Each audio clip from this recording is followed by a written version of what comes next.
Bulgaria falls.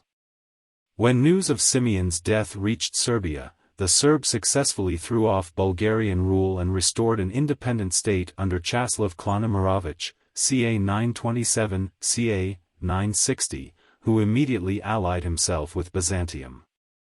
During Chaslav's reign, cultural influences, religious from Byzantium and Slavic from Bulgaria, permeated Serbia.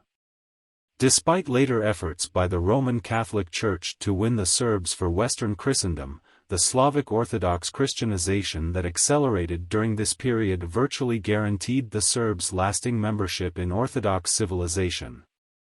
On gaining the Bulgarian throne, Tsar Petur I, 927–67, immediately invaded Byzantine Thrace to display Bulgaria's continued military strength. His show of force worked. Emperor Romanos, preoccupied with the Arabs in Anatolia, swiftly made peace. By the terms of the agreement, Petur's imperial title officially was recognized, he received an annual tribute, and he married Romanos's granddaughter Maria Lekapina. The autocephalous Ohrid Bulgarian Patriarchate was recognized, and so too was Bulgarian control of Macedonia. In return, Petur agreed that his imperial title was valid in Bulgaria alone, and he recognized the imperial primacy of the Byzantine ruler. In one short campaign, Petur gained virtually all that Simeon had struggled for during his entire reign. Romanos's generosity in 927 is a matter of scholarly debate. Perhaps Romanos feared that the Pope would recognize the titles of the Bulgarian ruler and patriarch, which would have resulted in increased papal influence in Bulgaria and, thus, restriction of Byzantine influence in the heart of the Balkans. By granting recognition first, the Byzantines forestalled such possible papal infiltration. The presence of a Byzantine-born Tsarina, Empress, in Bulgaria increased Byzantium's influence at Petur's court.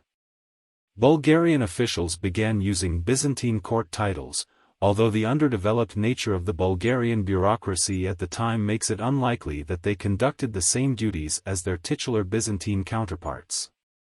Byzantine influences also were apparent in religious cultural activities, such as in church structures and decoration, literature, architecture, and music.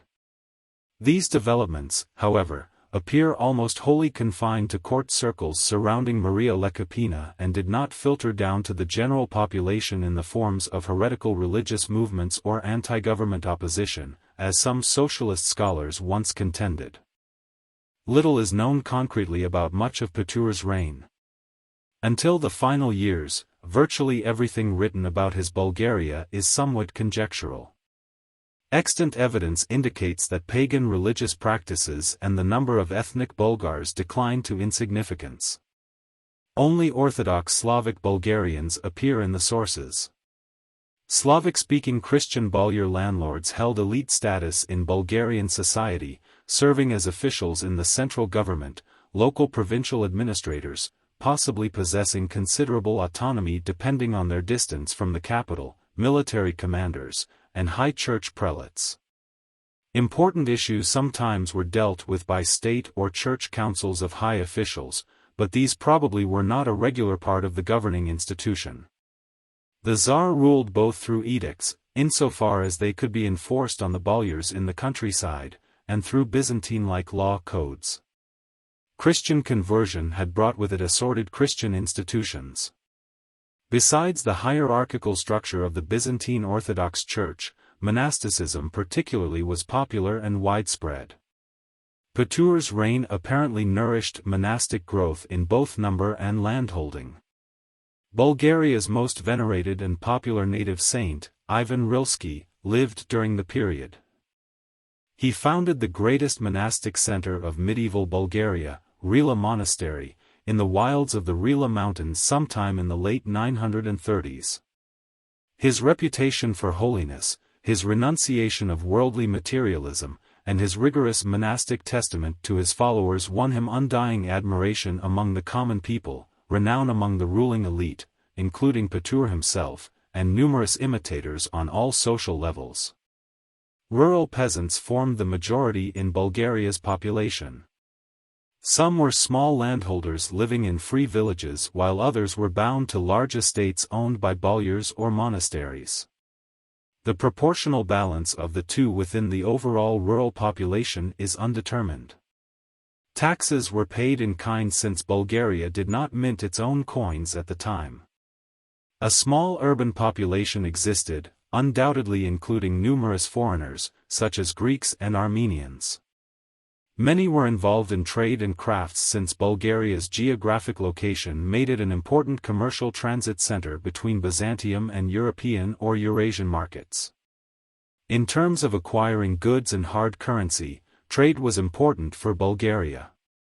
One Bulgarian development during Petur's reign was the rise of the Christian Bogomil dualistic heresy, an Asian Manichaean variant probably imported through Armenian Paulician intermediaries who earlier had been resettled in Thrace by the Byzantines for use as border guards against the Bulgars.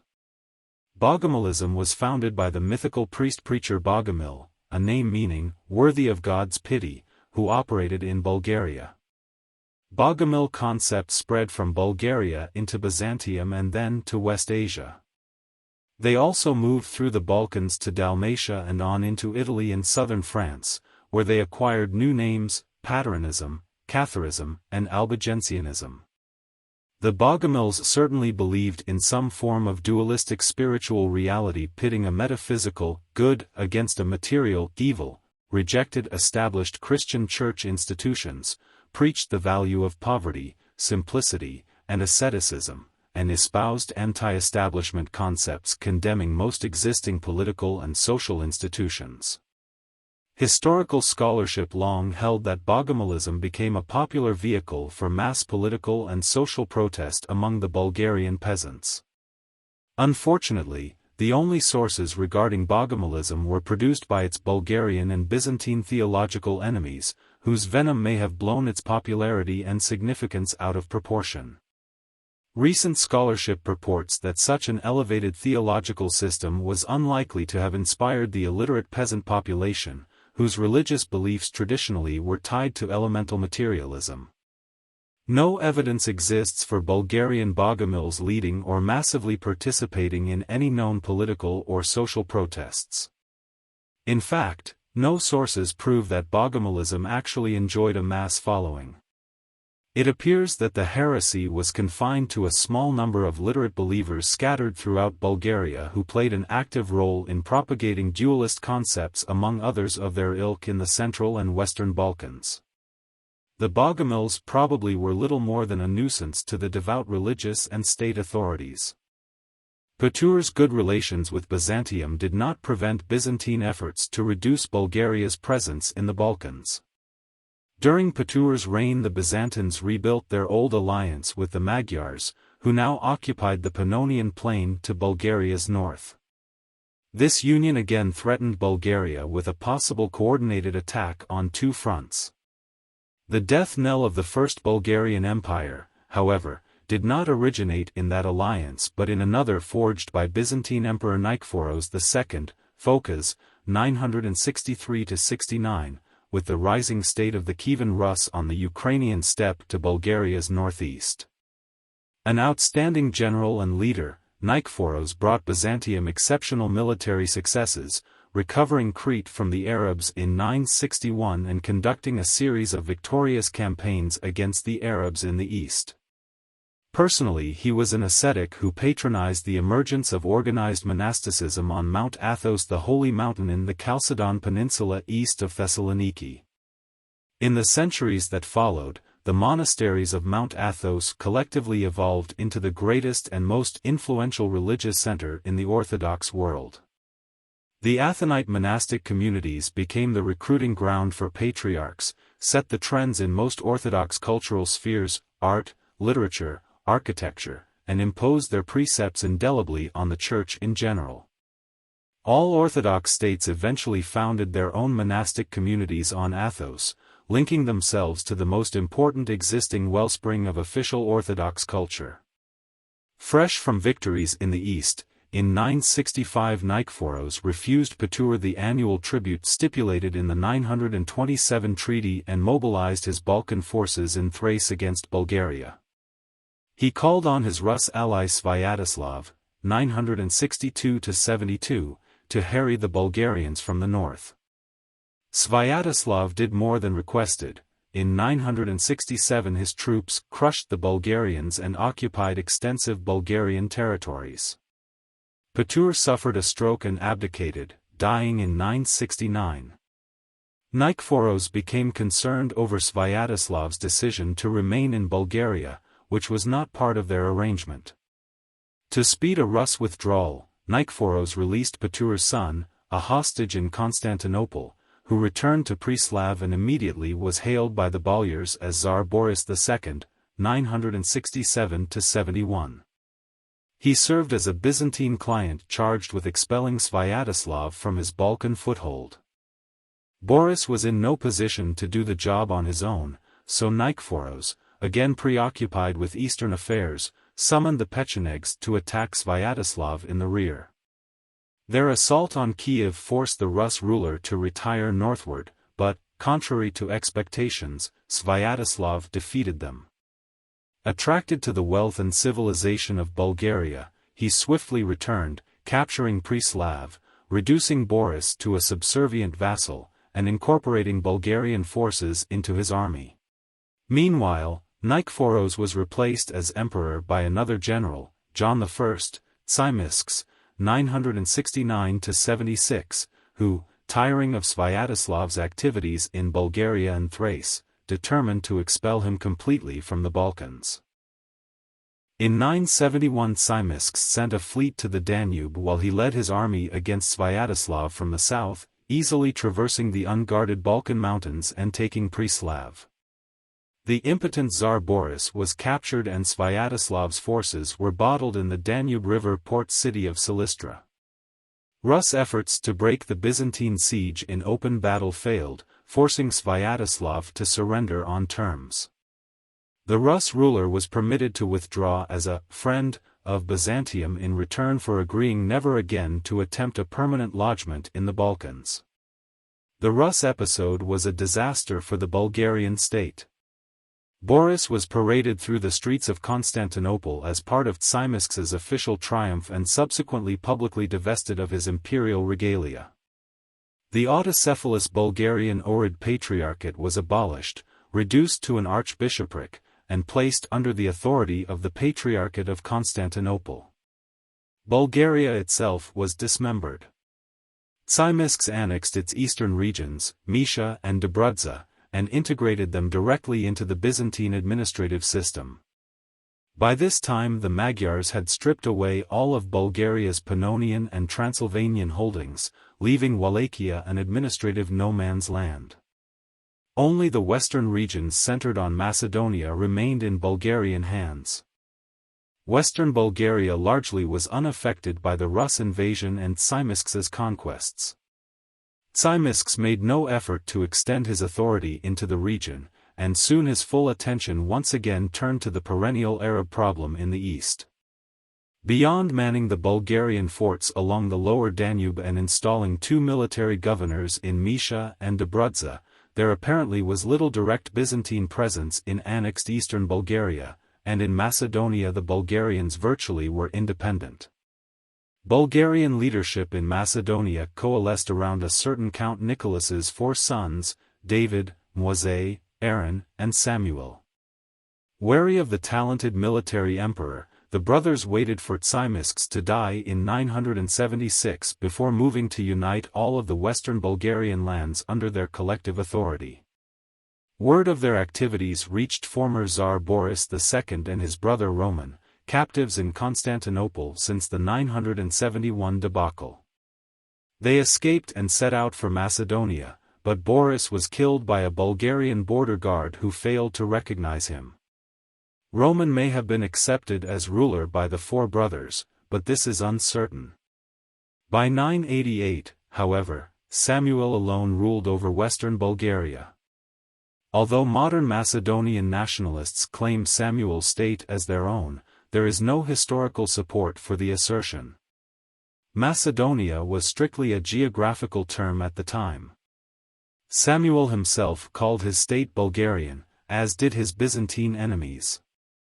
It was considered by all the direct continuation of the Bulgarian Empire with a new capital at Ohrid, which was somewhat protected from direct Byzantine assault and lay at the heart of Samuel's primary Western power base.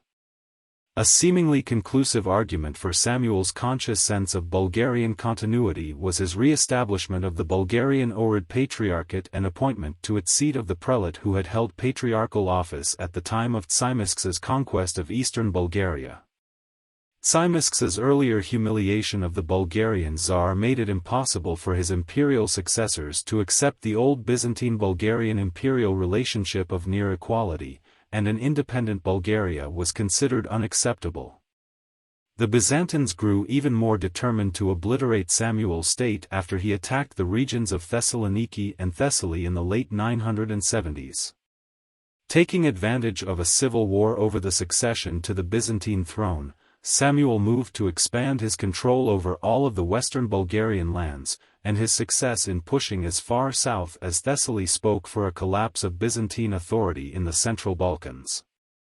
By 986 Samuel asserted control over half of the eastern Bulgarian lands lost in 971, including the city of Sofia. Emperor Basil II, 976–1025, sitting unsteadily on the throne following the civil war, could ill afford the affront to imperial prestige by permitting Samuel's successes to go unpunished. He invaded Bulgaria in 986 at the head of his armies but failed to capture Sofia, his objective. During Basil's retreat, the Bulgarians ambushed him in the mountains and slaughtered his forces. Basil barely managed to escape. His hope for swift revenge on Bulgaria was foiled because he lacked troops and faced a rebellion in Anatolia. In desperation, Basil concluded an alliance with the Rus ruler Vladimir I, about 980 to 1015, that ultimately resulted in Vladimir's conversion to Orthodox Christianity and Basil acquiring a large contingent of Rus troops. With Rus aid, Basil gained uncontested hold on his throne, while Vladimir received the ready-made Cyrillic Orthodox culture created in Bulgaria a century earlier, which elevated his primitive state to a civilized society. Meanwhile, Samuel continued his expansionary policies in the Balkans, regaining most of Tzimisk's Bulgarian conquests by the early 990s. Samuel's forces raided almost at will deep into Byzantine territory, as far south as the Peloponnese and west to Durrës and Epirus. Thessaly was conquered and a large portion of its population transferred north to resettled depopulated Bulgarian regions. By 997 Samuel controlled all of Macedonia, except Thessaloniki, Mysia, Epirus, Thessaly, western Thrace, Durrës, and much of present-day Albania. Byzantium's Balkan possessions teetered on the verge of complete collapse. Until he settled matters in the east, Basil had to counter the Bulgarians in the Balkans mostly by diplomatic means. In the early 990s he concluded an alliance against Samuel with Jovan Vladimir, died 1016, who ruled a renewed Serbian state centered on Zeta, present-day Montenegro, but the move proved fruitless. Samuel turned his attention to Jovan in 997 and defeated him, gaining control over Zeta and Raska, which were transformed into client-vassal states. He then pushed farther into the Balkan northwest, bringing Zahumlje, today's Herzegovina, and Bosnia into his growing Serbian client-state menagerie. Following those successes, in 997 Samuel had himself crowned ruling an enormous empire stretching from the Adriatic to the Black Seas and from the Aegean Sea to the Danube River. In his search for anti-Bulgarian allies, Basil also turned to the ruler of Croatia, Satrapan Držislav, 969–97, in an attempt to reassert an active Byzantine presence in Dalmatia, which by Basil's time essentially had disappeared. Držislav, however, proved ineffective as a counterforce against the Bulgarians. Samuel pushed to the border of Dalmatia, and Držislav died in 997. Soon thereafter Croatia was weakened by a power struggle among the dead ruler's sons. Byzantium, too occupied with Samuel in the south, could do nothing to stabilize the situation. The Byzantines left it to their Venetian allies to intervene in the region, which proved of great consequence for Dalmatia's future. At the turn of the millennium, Basil at last could undertake a concerted effort to crush Samuel. Again Basil placed himself at the head of his troops and advanced on Sofia, which this time fell into his hands. Determined to obliterate Bulgaria, Basil unleashed a relentless, sustained, year-round military offensive. From Sofia, he reoccupied most of Mysia. Then he sent forces south into eastern Macedonia and opened the way to Greece. Soon eastern Macedonia and Thessaly were returned to Byzantine control. Basil then turned north once again, marched to the Danube, and captured the fortress city of Vidin, despite Samuel's diversionary attack on Adrianople. By 1004 Basil was back in Macedonia, where he defeated Samuel in battle outside of Skopje. In the following year Duris was betrayed back to Basil. 4 years of Basil's resounding campaigning demonstrated that, when free from threats in the east, the Byzantines could concentrate overwhelming force in the central and southern Balkans against any possible Bulgarian threat. In turn, Samuel lost half of his territories and his troops proved unequal to the Byzantines in stand-up combat. His Macedonian heartland was now caught in a pincers between Basil's gains along the Danube and the Byzantine forces in Thessaly.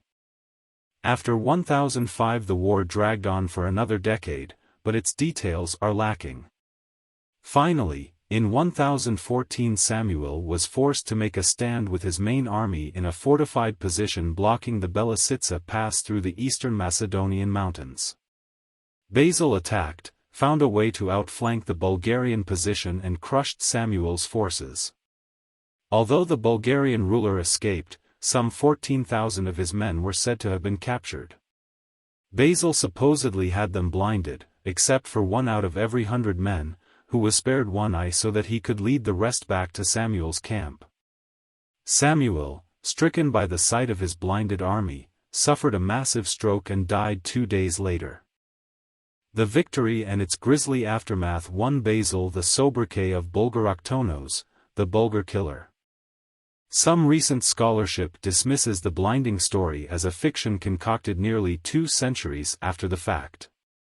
In any event, the Belisitsa battle did not prove decisive, since the war dragged on for another 4 years. After the battle, Basil actually retreated, probably because his forces were only one part of a 2-pronged pincer attack and the Bulgarians had defeated the other. Moreover, the loss of 14,000 men should have proven catastrophic for the Bulgarians, yet fighting continued for 4 years afterward without any significant Byzantine success. It is certain that Samuel's death, from whatever cause, brought on a leadership crisis in Bulgaria, resulting in internal discord between successors possessing only localized power bases. Samuel's immediate successor, Gavril Radomir, 1014–15, was murdered by his cousin Ivan Vladislav, 1015–18, who claimed the throne and continued fighting the Byzantines. When he was killed besieging Duris in 1018, Bulgarian resistance finally crumbled. Apparently the Bulgars concluded that rule by Basil was the most preferable option available. Basil offered the Bulgarians a relatively magnanimous peace settlement. All Bulgarian territories were annexed by Byzantium. The Bulgars, however, were brought into the local imperial administrative system, but many of the powerful and potentially dangerous ones were expatriated to Anatolia. Existing Bulgarian taxation in kind was preserved. Elsewhere in the empire taxes were paid in gold coin. Although the Bulgarian Ohrid Patriarchate again was reduced to an archbishopric, it was granted autonomy, controlling all of its existing sees, and native Bulgarian prelates continued to hold their offices. Basil divided his conquered Bulgarian lands into 3 provinces, Bulgaria, Macedonia, with its capital at Skopje, Sirmium, the client Serb-Bulgarian lands, with its capital at Srem, and Peristrian, Mysia and Dobrudza, with its capital at Silistra, all of which were commanded by generals appointed by the emperor. Byzantine garrisons were stationed in key cities to maintain order. Those fortresses that could not be garrisoned were destroyed to prevent them from being used as bases for future rebellions. Despite various regional uprisings, the annexed Bulgarian territories were firmly fixed in Byzantine hands. The demise of Samuel's Bulgaria brought nearly all of the Balkan peninsula back under Byzantine control. All of the former imperial Balkan provinces were reconstituted. Zeta, Serbia, Bosnia, Zahumlj, and Croatia were ruled by native princes who were Basil's vassals. For the first time since the mid-6th century, the Balkans were united under the aegis of the Orthodox Christian Roman Empire.